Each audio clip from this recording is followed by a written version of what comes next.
you've been lied to about this. Our founding fathers were not old, contrary to our current government. Every time I ask students to describe the founding fathers in 3 words, I hear old white men. But on July 4th, 1776, James Monroe was 18 years old. Aaron Burr was 20. John Marshall was 20. Alexander Hamilton was only 21 years old. Betsy Ross was 24. James Madison was 25. Thomas Jefferson was only 33 on July 4th, 1776. Meanwhile, the other day I'm watching the State of the Union and I feel like I am watching a live simulcast of the world's most expensive nursing home. If you are a teenager or a college student or a young adult and you want to make a difference, stop waiting for permission for leadership from the people who refuse to leave office and have been in Washington, D.C. longer than twice the time we've been alive, who can't remember their own name, or who were born before the invention of the microwave oven.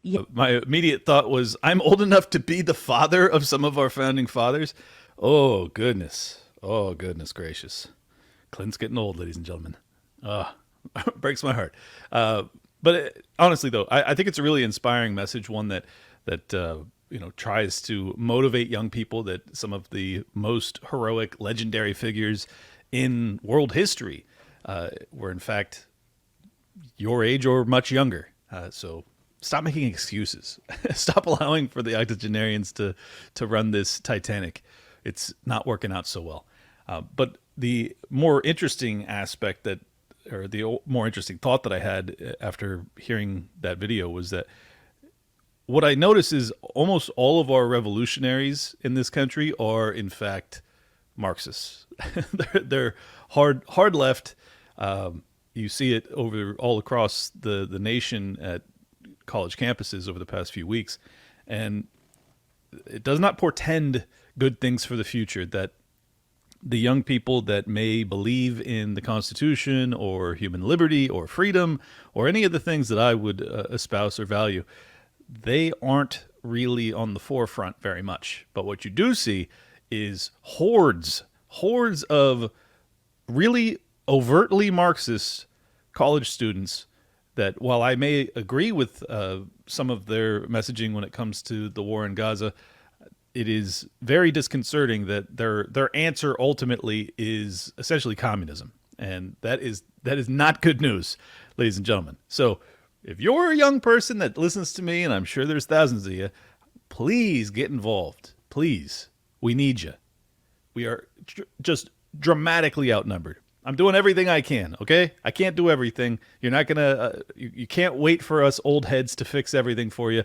We're going to need some of you young folks to actually do some of this hard work to remedy what ails, and boy, does a lot ail us. So, please, I'm begging you. Welcome to Liberty Lockdown. Please scan your barcode. Your liberty ain't gone, but yeah, it's on hold. Where did it come from and where did it... So when it comes to the tech billionaire, like I've already said, I think he's a social media knob with no social conscience. He has absolutely no social conscience. Someone like that should be in jail and the key be thrown away. That bloke should not have a right to be out there on his own ideology platform and creating hatred, showing all this stuff out there to our kids and doing all the rest. I'm very interested to watch what the US is going to do with TikTok and how far that they can do. We're trying to get rid of that platform as well. So I think we're all watching on the United States at the moment to see what they're doing. But seriously, if we can move, and if that means in the next sitting that we can shut him down from doing... If that means we can shut him down from doing this... I go British whenever I try to do an Australian accent. The tyrants are very bold, and they haven't really stopped. Ever since 2020 and the censorship, just full court press that happened during that era hasn't really stopped it. I think it has diminished ever so slightly, but man, oh man, these people are totally unhinged. What I love about it is that they constantly talk about the hateful rhetoric of Elon Musk and his ideological platform. Who sounds more hateful? Does Elon Musk, the guy who kind of like laughs at everything and jovially gets along with seemingly everybody, or the lady who's calling for him to be imprisoned because he won't censor the things that she demands? Who's the ideologue? Who's the hateful, tyrant? It couldn't be more obvious who. And I'm increasingly nervous, though, that these people are really running the world at this point. I mean, Canadian leadership is pushing these types of laws. The UK totally lost. I mean, you have hate speech laws and everything else. Now you have GOP governors in the United States of America passing anti-Semitism laws and all sorts of hate speech laws for their preferred, identitarian worldview. It's not stopping. It's not stopping, and people aren't really putting their feet in the ground, largely because I don't think most people value free speech. And this is an epiphany I've had over the past few years, but it became really stark over the past few months, is that the GOP does not believe in free speech either. And I know many of you are listening right now going, yeah, we know, Clint. Late to the party. Which, by the way, when people respond to me, when I post things on X and people respond to me going, oh, you just figured that out, I block you. I just want you to know that. So, fair warning. When you say that, I block you. Oftentimes, these are things that I've already realized years ago, probably before some of you were even born, but I'm still repeating them because the message is important. So when you say that, it just makes you sound like a condescending asshole. I realized over the past few months is that people don't enjoy having their ideological opponents have a microphone. They don't like to let them speak. This has always bewildered me because I am the type of person that very much enjoys a battle of ideas. In fact, I just debated Mark Pellegrino on the open borders issue on Twitter Spaces with Josie on Friday. You guys can listen to that if you want, but that's what I enjoy. I think that that's the healthiest way for us to actually, battle out our ideas with one another and try and change minds. I mean, the alternative is force. So it's I've always believed that if we're going to progress peacefully, we're going to have to do so by speaking to one another.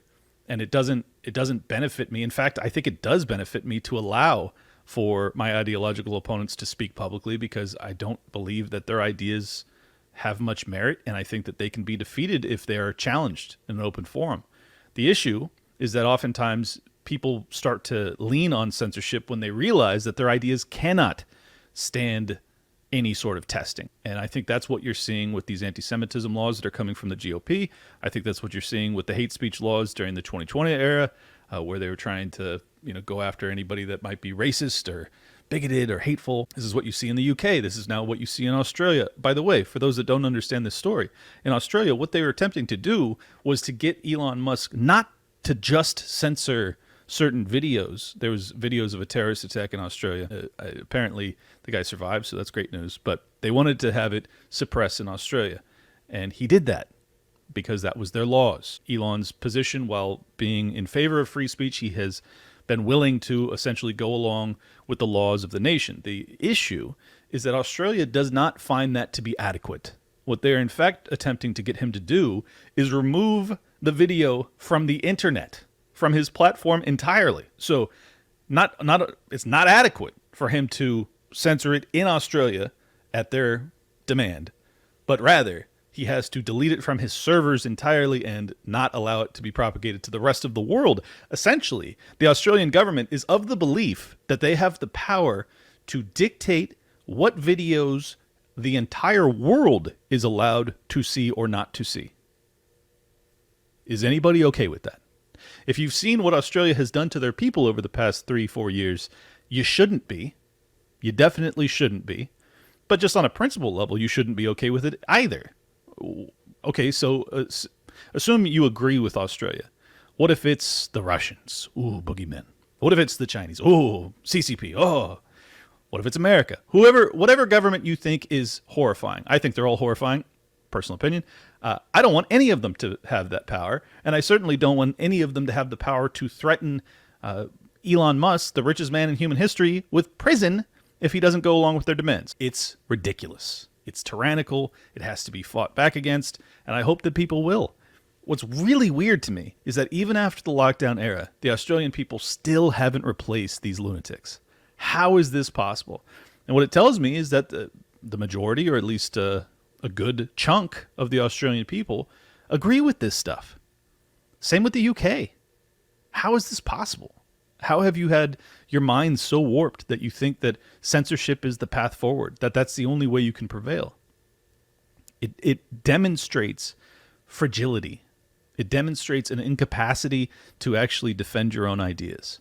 And I think that that's the biggest concern I have, is that these bad ideas are propagating because they aren't being challenged, because the governments are using censorship to prevent that challenge from occurring. And if that persists, well, then these bad ideas metastasize, which is what we've seen in our college campuses over the past couple of weeks. Is that, well, let me repeat for the 1,000th time, I do agree with these protesters when it comes to what's happening in Gaza, and that it is bloodshed on a scale that is simply just reprehensible. It really is. That being said, on a foundational basis, I know that these people, by and large, are not my allies. They may want to see these people stop dying, and God bless. I completely agree. But at the end of the day, they will turn around and they will argue that I be censored or that I be imprisoned for my ideological beliefs. So I can't perceive these people to be my allies. They don't believe in free speech. They don't believe in free protest. They're the type of folks that would undoubtedly cheer over the J6, sentencing guidelines and everything that happened with that. I actually maintain a consistent position that free speech and protests for peaceful people should always be allowed. Always. Regardless of your ideological beliefs. And what I've noticed is that many on the right are arguing in favor, unfortunately, of jailing these protesters too, or classifying their speech as being hateful rhetoric. Look, you can, even if you believe it's hateful, some of it is, undoubtedly. Who cares? Who cares? What happened to facts don't care about your feelings, Shapiro? What happened to this? Where did you go? Why am I not seeing any opposition from Conservatism Inc. when it comes to these laws that are being pushed? I got to give credit to Matt Walsh. He's the only one I've seen speak out on this in a forceful way from the Daily Wire crew.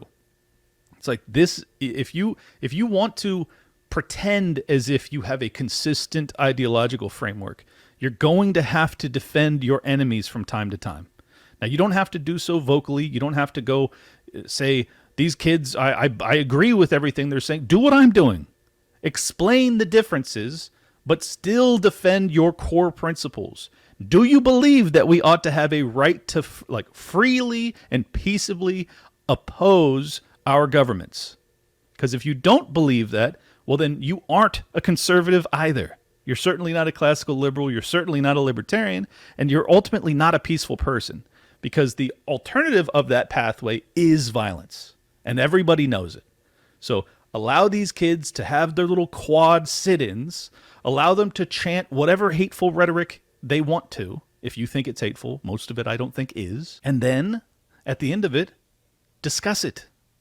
Discuss with them their concerns. Can we actually have some meeting of the minds or agreement on a path forward?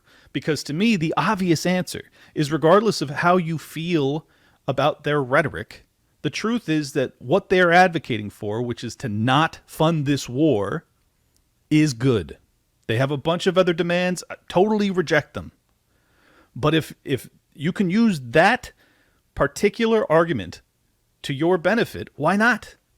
Well, I think the truth is that many in Conservatism Inc., they don't actually believe in America first. They don't believe in ending all of these proxy wars. They don't believe in ending foreign aid, particularly when it comes to one particular nation. That's the reality. They don't. And that's okay. You can have that perspective too. I would love to debate you on it, Shapiro, etc.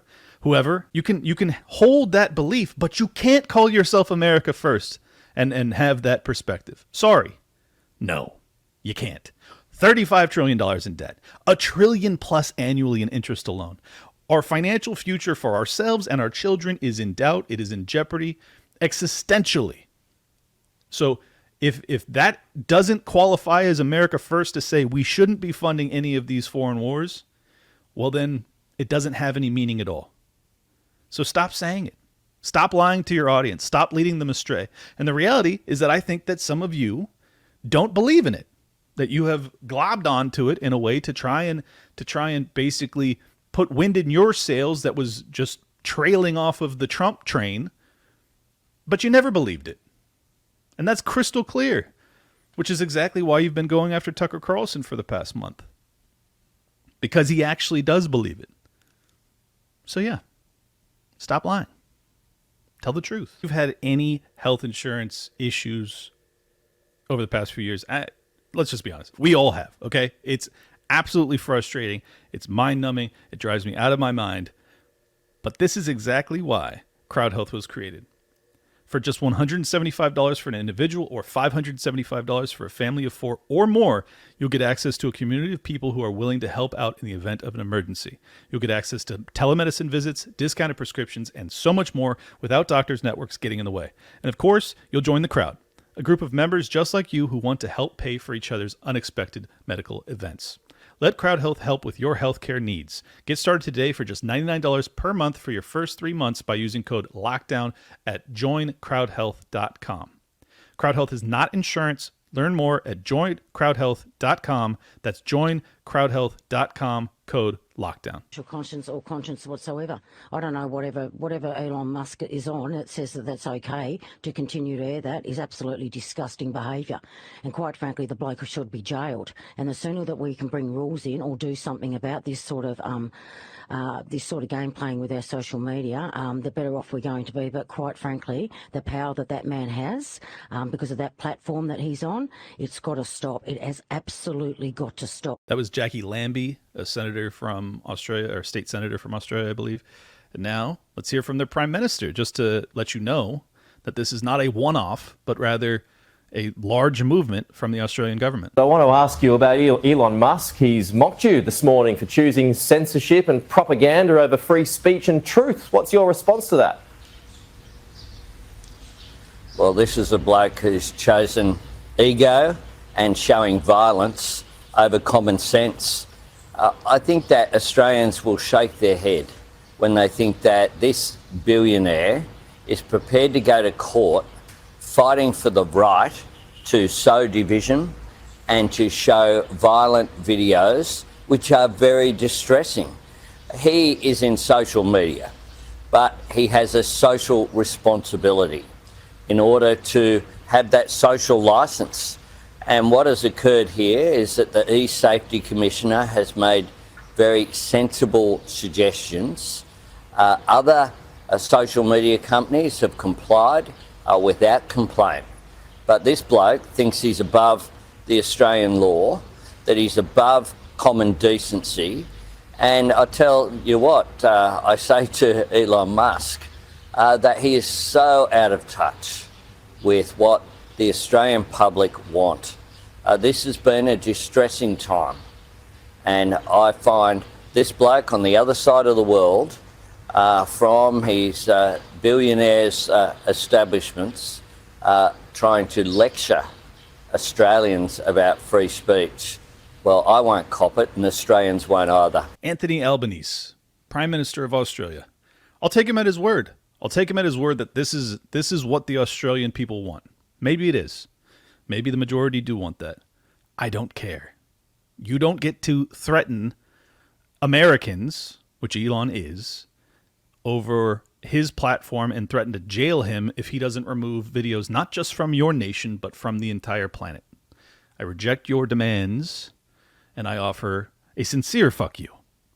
No thanks. But what's really wild to me, he lists off, he says, other social media platforms have done so without complaint. Yeah. Not surprised.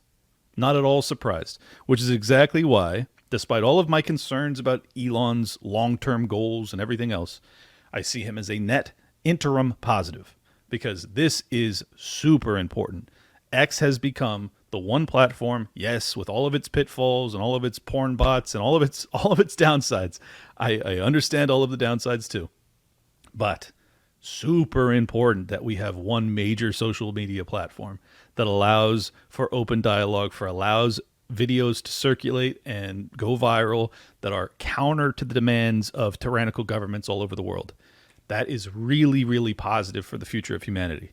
So for that reason, that's the primary platform I use. If you want to follow me, it's at Liberty Lockpod on X. Most of you, I'm sure, already do. But man, is that really important. Like that, the truth shall set you free. It shall.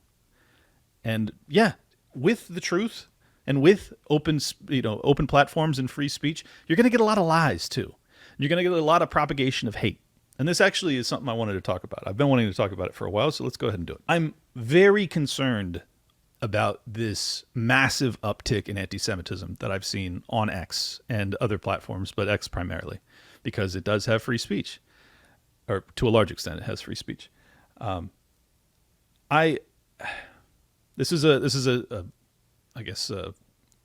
sensitive topic, one that's like, it's hard to walk this line, but I'm going to try and do it anyways because I think it's really important. I oppose what the IDF is doing in Gaza. I've been very clear on that for fucking months now. I think it's really heartbreaking to witness, but it's still, we have to have the ability to criticize governments, and that includes your nation state, Israel. We have to be able to. And if we can't, if there's just one nation that we can't critique, well, then you're going to have really bad consequences of that. And apparently there's many in the GOP that want that to be the way forward, that they want there to be free speech except for this one topic. I'm sorry, but that can't be allowed. We have to, like, it's free speech, all or nothing. Here we go. Strap in. You said you wanted it. Here it is. The downside of this is that I am seeing, particularly after you see all of the gruesome footage of the rubble and the kid being pulled out, it's heartbreaking, that I'm seeing real hatred for Jewish people broadly. And I hate that. I think it's a really stupid collectivist analysis of what's transpiring. In fact, let me emphasize this point. In Israel itself, the media there is far less kind to the Israeli leadership than you will see from most American politicians, like the vast majority of American politicians. Like 98% of American politicians are much more pro the government of Israel than Israeli publications. I mean, it is crazy. So I think that's actually the way forward, is that you have to separate the people and the religion and any of that stuff from the government itself. Things get done by governments in other people's names that are evil. It happens all the time. You cannot connect these two things, and unfortunately, this is what's being attempted when it comes to these anti-Semitism hate speech laws that are happening in some of these red states, and blue states for that matter. But the red states are the hypocrites, so that's what I focus on. When you do that, it's going to sow additional conspiracy theorizing, and it's going to sow more bigotry, racism, all these things that you are alleging that you're fighting. But it has the exact opposite effect. That if I am told that I can't talk about something or someone, I'm probably going to want to more. And if I'm threatened with imprisonment over it, well then, yeah, I'm really going to start to look into that deeply. It's Streisand effect, right? Like that's essentially what happens with these laws. I think it's totally counterproductive. I think it ultimately will increase anti-Semitism all over the planet. And that's not good. I don't want that either. But I also don't want to be so afraid of getting called these stupid labels that I don't speak out on behalf of the innocent people in Gaza, which there are hundreds of thousands. Like, there's no way you can say that there's not hundreds of thousands. In fact, during my debate with Mark Pellegrino, he said that right now I'll take him at his word. I don't know if this is true. He said right now Hamas has 70-something% approval rating. And I responded to him. I said, okay, but there's millions of people there, right? So assume your percentages are correct. That means that at least 500,000 people that are currently in Gaza do not support Hamas. Over 500,000 people, innocent people that oppose that organization, their alleged, scare quotes, government. Are they also guilty? And he said, well, not really, but how can you possibly differentiate? And this is ultimately why I'm so anti-war, is that it's very hard because we don't have, discriminate bombs. You can't drop a bomb on a building and say, take out, these Hamas guys, but leave all these innocent babies alive. Like, that's not how munitions work. So it means that you're condemning over 500,000 innocent people, even by this stupid percentage of this poll, which I have no idea how accurate it is. But that's what happens with collective guilt. This is exactly why we spiraled into this absurd, rehashing of a debate of whether or not the nuclear bombing of Hiroshima and Nagasaki were moral. It's like, well, the only way you can believe it's moral is to believe that eviscerating innocent women and children and men is acceptable. And if you reject that, well, then you have to say it's immoral. Now, you can say it's tactically intelligent. You can say that ultimately it would have cost more lives, so therefore it was better than the alternative. It was a necessary evil. Argue that all day. We can have that discussion. But if you ever find yourself in a position of arguing that nuclear evisceration of hundreds of thousands of innocent people is morally good, well, then I think you've completely lost the plot. And that's what I've witnessed across Conservatism Inc. over the past few months, or I guess it was a couple weeks. Bizarre, and very, very against my estimation of what Christianity espouses. I find it very hard to believe that would be what Jesus would preach. That, yes, well, Hirohito, such a bad guy, hundreds of thousands of women and babies, kids, they had to go too, and it was morally good. I reject that. I reject it. I think it's just not a healthy perspective. It ultimately excuses away like real moral atrocity, and it ultimately leads us down a path of justifying war crimes, which will eventually, I don't think it'll happen anytime soon, but eventually be used against you. Like if just like use this logic and extrapolate it forward.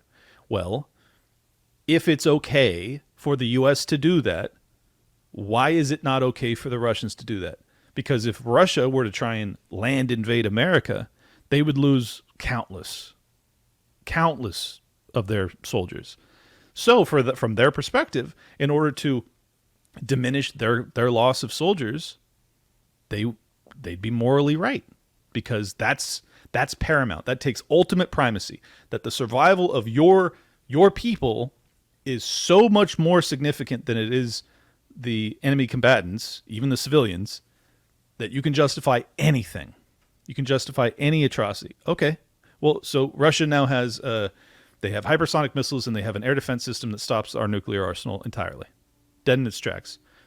Well, from their perspective, particularly given the proxy war that's happening on their border, they would have full moral right from your psychotic worldview to just launch their entire arsenal at America while they have that brief advantage in the mutually assured destruction, race. Would that be moral? No, it wouldn't. So now you would get into the argument of like, well, it's because our side is good and their side is bad. But that's the thing. That's their perspective too. They believe that their side is good and our side is bad, so they can use the exact same logic to eviscerate you and your loved ones and your children. Why would you want that to be the way of the world? Might makes right purely, that's the end of it, right? We have to have more morality than that. And if we can't, then we don't deserve to prevail, because we aren't the good guys, okay? If you start to eviscerate hundreds of thousands of innocent people, you aren't the good guys. And for those that will now extrapolate and go, well, you don't have much to say about Dresden. You don't have much to say about the firebombing of Tokyo. Yeah, actually I do. It was immoral as fuck too. It was absolutely crazy. It's not even hard to say that. You could still argue it's a necessary evil. I'll permit that. Do not try and argue it's a moral good. That's fucking crazy talk. Children, for God's sakes. How can you still attribute blame because their leadership was evil? Okay, what are you doing? How have you gotten so twisted? But this has been the pervasive neoconservative argumentation for decades now. And it was on life support. It was just like, beep, beep. Yeah, like the heartbeat the gap was so vast. It was almost gone. And it's back. Why? Sorry, I'm whining. It just really frustrates me, man. I really thought that we were winning this, and now it's just like, but you know what? I'm going to spin this positively. I think this is the last gasp. I really do. Because it's not landing on positive reactions from their audience. I'm seeing a lot of it. I can't tell you how many people I've seen, tweeting out, I'm canceling my subscription to Daily Wire. This is too far. This is crazy. What are we doing? I thought we were America first. What are we doing? We're arguing in favor of war crimes now. What are we doing? And it's like, yeah, thank you. Now, again, I'm not even rooting for their downfall. I want there to be as many, different dissident platforms that exist, and I want them to be profitable and successful, and I want them to reach millions of people. I think that's good. That's healthy. I am not rooting for the downfall of Daily Wire. But what I am rooting for is for them to feel the pushback when they get some, neoconservative talking points that they try and push again, and their audience goes, we're done with this, dude. We've been done with this. The global war on terror was such a disaster. We're not going back. Okay? We're done. We ain't doing it. We're not fighting wars for Vladimir Zelensky, and we ain't fighting them for Netanyahu either. No thanks. I saw the fallout. I saw the global war on terror. I saw the consequences. 20 years. What did we get for it? Death, destruction, financial destitution. Nothing positive. Nothing positive. So no. We ain't doing it again. So yeah, let them know. And if they realize that what they're espousing is crazy, give them your money again. Go back to them. Let the market speak for itself. I think that's the way forward. I think that's the healthy process. Here's what a British veteran said about Dresden, just so you know, it's not just my opinion on this. How was it? It was evil. I don't really know what you expect me to say when you say how was it. Thousands of firebombs dropping all over the place, explosions, heat, fire, people screaming, people burning, people alight. Well, it wasn't. After about half an hour, it started developing into something which was really bad. And so you go out and you come out there and the whole place is a furnace. It's a furnace. Because we were in the centre of Dresden.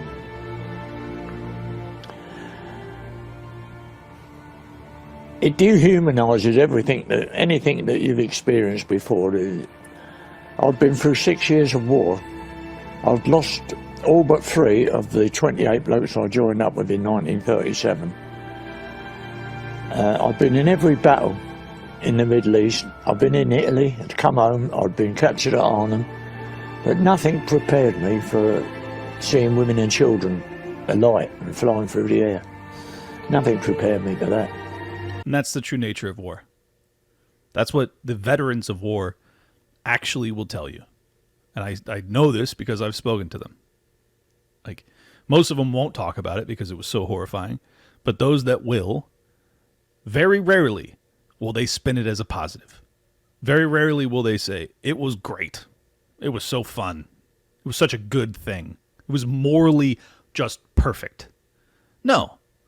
They'll tell you that it was horrifying and completely dehumanizing and ultimately shattered them and changed their perspective on humanity and what it is to be a human being forever. That's what war is. This is why you ought to oppose war. Okay? And I think that the whole reason that you're seeing this push to justify atrocities like Hiroshima and Nagasaki is that there is, unfortunately, an increasing likelihood of the use of nuclear weapons again. And that is the one thing we cannot have happen. I've said it 1,000 times. I'll say it again. You have to avoid nuclear war. Why am I the weird person for saying that? Why am I the anomaly? Why is this not like a given to everybody? No, you can't use them. Okay? You can't. No matter how existential your fight and all that. No, it doesn't make you the good guy. No, it's not okay. And just like take to heart what the military veterans say about this stuff. That video wasn't even talking about Hiroshima and Nagasaki. That was Dresden. This was, allegedly conventional warfare as opposed to nuclear. It's like, that's also fucking crazy. I mean, at the root, this is why I'm so anti-war, is that civilians get caught up in it. That it's almost always just a dick measuring contest between tyrants. I don't want to participate. And that's like the one thing that I don't really have a choice. If there's an invasion, I'm just stuck. And if there's not an invasion, I'm still robbed to fund it. And it's like, that's the thing I want to see stop. This is why I'm so upset with the new speaker, Mike Johnson, is that he ran on this America First mantra of being a hardline constitutional conservative, and now he's authorizing a reauthorization of FISA, which is warrantless spying on the American people. He's authorizing billions more to not just Ukraine, not just Israel, but also to Taiwan, the one that's probably the most cataclysmic potential war out there. And also not a war that's happening, I might add. But no, we're already arming the next proxy war. Like, really think, like, let that seep in. They're not even at war. We're already arming them. And just for the record, that's exactly what happened in Ukraine. Did it prevent the invasion? No, it didn't. It catalyzed it. So do we want to take the exact same game plan and let it play out again? Well, the answer clearly should be no. No, we should not be funding Taiwan and giving them munitions and arming them up so that, that'll deter the CCP from moving on them. Did it dissuade Putin? No. How many hundreds of thousands of fucking innocent people have to perish with this stupid ass game plan before you actually go back to the drawing board and you say, maybe this isn't the best idea? Maybe? Do you ever reflect? What, must we have World War III and go bankrupt simultaneously before you'll reflect on it? Or is that your game plan? Because I'm starting to think it's the latter. If we don't bring order to this chaos, it could escalate. I mean, clearly, by some estimates, there was a Fox News report a couple of days ago, maybe 200 campuses have some form of this. Columbia stands out because it's one of the great institutions. It has a revered history there, and they're trampling all over it. This is not the expression of free speech. It's not the free exchange of ideas in the public square. This is threatening and intimidating Jewish students because of who they are, because of what they believe. We met with a big group of Jewish students before we went to the campus, and they're hiding in fear. They don't go to class. They're afraid they're going to be assaulted. It's not fair to them. Some of them had to bring federal lawsuits, civil rights violations that are being committed there.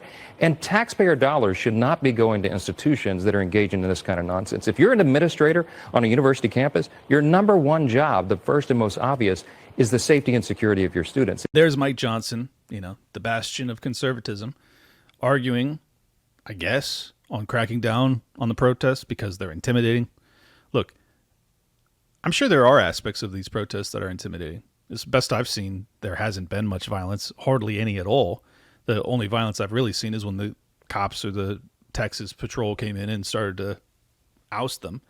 But setting that aside, I'm sure it's disconcerting to some of the Jewish students, undoubtedly. I'm sure they don't enjoy it. But this like the real principled position, I from a conservative perspective, I would think, would be that regardless of what Columbia University or any of these colleges are doing in response to these protests, you should not dangle federal funding to these institutions unless they crack down on these protests. You ought to be removing federal funding regardless. These are the indoctrination mills for your ideological enemies. Okay? I don't know if have you caught on yet? You have millions of college students that are coming out, graduating every single year, that genuinely believe in Marxism. That isn't enough for you to say we ought to be defunding these institutions? No. Suddenly it's an issue. Now we have to withhold the funding if they don't prevent these protests from occurring. It's an absurdity. The answer ought to be, we shouldn't have ever been funding these institutions. I should have never, ever been robbed to fund Columbia University as they just churn out the most dangerous psychotic individuals that go into the highest levels of power, might I add. And on top of that, most of them get grants or subsidized student loans, which also I'm on the hook for somehow. And now you have Biden who's offering to just forgive these student loans. Oh, well, they're forgiven, so they just poof, gone. No, I'm going to pay for them. You and I are going to be robbed to pay for the education, scare quotes, but the indoctrination of the most dangerous group of people in this country. Overt Marxists. You good with that, Mr. Conservative? No. But if they just crack down on these protests and they go back to teaching Marxism to your kids, we can continue to fund them. That's your answer, king of conservatism. What a fucking joke. What an absolute joke.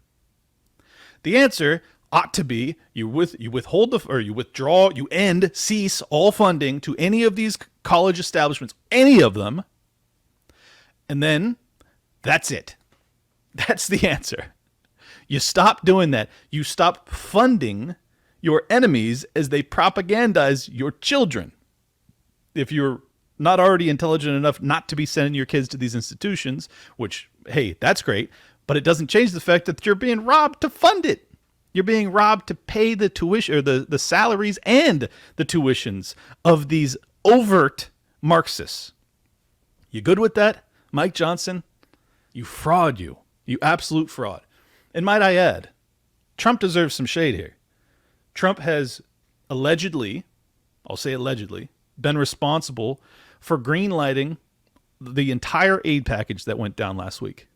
That it was his efforts, according to Lindsey Graham and to Mike Johnson and a whole bunch of other politicians, that have all given him credit for getting it over the finish line. America first, Don? What? Say it ain't so. Say it ain't so. And let me just say, if that's true, which I think it is, but if it is true, what it tells me is that homeboy is feeling the heat. That he needs donor capital to try and get him over the finish line and to keep his ass out of prison. And he's going to sell out. He's going to do what's necessary to get that done. I hope I'm wrong, by the way. I really do. But I don't think I am. I think that the pressure has been too much for him and he broke. That's my honest assessment. I know it's going to piss off a lot of you. I don't care. I'm telling you the truth. I think that he is really concerned he's going to prison for the rest of his life. And he's like, if I don't get into the White House again, I'm going away for a very long time. And I ain't got much time left, and I ain't doing that. So we'll see if I'm right or if I'm right. But I think I'm right. Well, what's anti-Semitic is that Hamas endorsed this protest today. Within the last 2 hours, they issued an endorsement statement and heralded the students here and said, this is the next generation of leadership in America. If you're getting endorsed by Hamas, that's not a good look. It's not a good sign. Some of these students apparently are unaware of the atrocities of October 7th, or they're denying it. They deny that women and children were brutally raped and murdered, that infants were placed. So with that video, he also tweeted out, "This is not who we are." And I think this is the mistake. The mistake is well, first off, I think he's right. You don't want to be participating in a protest that's endorsed by Hamas. Probably not an ideal endorsement, nor is it the best look. However, what he says is, this is not who we are. Wrong. You're wrong. This is who America is. And until you're actually willing to look it in its face, you're not going to progress. You're not going to actually prevail. Like, what you're seeing is a product of decades of complete monopolization of public education. That you are teaching the next generation that there is like critical theory, that you have this oppressor versus the oppressed class, and that anything that you do to topple the oppressor, no matter how horrific it may be, is ultimately moral and just. Who does that sound like? Sounds a little bit like Shapiro talking about dropping the nukes on Hiroshima and Nagasaki. Anyway, setting that aside, it doesn't benefit you at all to pretend as if these kids don't exist. That if for instance, you get your wish and they criminalize their speech and they throw them in prison, they throw away the key, they crack down on these protests, they make them all dissipate. Do the kids go away? Do the ideas get deleted from their minds? No, obviously not. These ideas persist. They will propagate. And worse, they will be radicalized. Way, way more. They will be convinced because of their critical theory perspective that they are standing up for the oppressed over the oppressor. And now you use the state to crack down on them, convincing them, probably irreparably, that in fact everything that they're espousing is true, 100%. That they are standing up for the oppressed, and here comes the oppressor, and now I'm the oppressed too. Now I'm standing in unison with my comrades. You think it's going to fix it? Do you think that alleviates, or does it turn down the temperature? Does it diminish anti-Semitism? The answer to all of these things is no. It doesn't do anything positive. It doesn't help your cause one iota. So this pathway is actually exactly how you make things worse.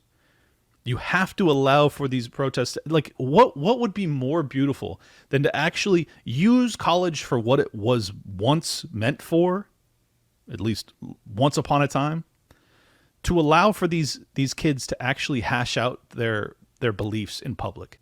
Put on a debate series. Have Finkelstein debate against Shapiro. Just like bring in all of the most prominent, ardent, outspoken people on both sides of this divide and let them hash it out. Let them actually see the arguments on both sides. You don't benefit your cause by suppressing your opposition. That goes both ways. It does not benefit you to just suppress them. You must challenge the ideas. Are all of these people going to be reached? Certainly not. Can you reach some of them? Of course. And you need to, because that is actually who we are. A bunch of radical Che Guevara t-shirt wearing, granola eating hippies that ultimately believe in critical theory and they believe in communism deeply. And you don't make that go away by closing your eyes. And you don't make it go away by throwing them in prison or having cops come in with batons. That's not how you prevail in this fight. And if you continue on this path, it will only be exacerbated. That's the truth. This is Representative Nicole Maliotakis, GOP from New York. There is anti-Semitism taking place on this college campus. That is very different from free speech. And that is what we're calling for this president to resign, because she's not addressing it. She's not taking control of the campus or making her students feel safe or keeping them safe. They have to go to virtual learning because she cannot protect them. And that is a massive problem that we have, not just at Columbia, but at other universities as well. If you're going to make the argument that anti-Semitism isn't free speech, well, then racism isn't either, right?